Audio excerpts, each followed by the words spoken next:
না ধরুক, তিনি বলতেন যুদ্ধ হবে, শান্তি হবে। তার মানে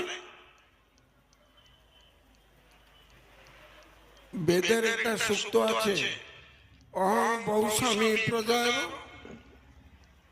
অহং বহুস্বামী প্রজয়, বেদের একটা সূক্ত। তার বঙ্গানুবাদ করে হবে, কাপিল অন্তর হল ভাবান্তর, স্মরি ভবিষ্যৎ কথা, পরিণাম স্মরি উঠিল শিহরি, পাইল বিষম ব্যথা।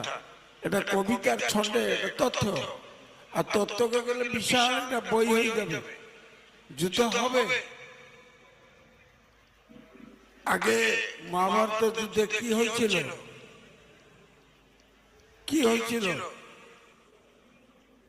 আগে শঙ্খ বেজেছিল।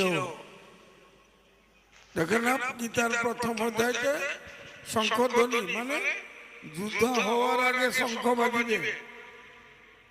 যখন তো মরে গেল, গ্রামটা শ্মশান ভূমিতে পরিণত হইল, তখন কি হবে? শান্তি আসবে।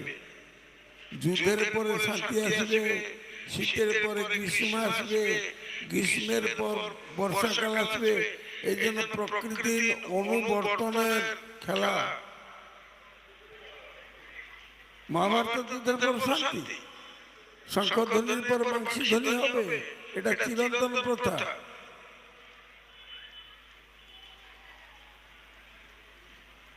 আমার তার বক্তব্য নাই।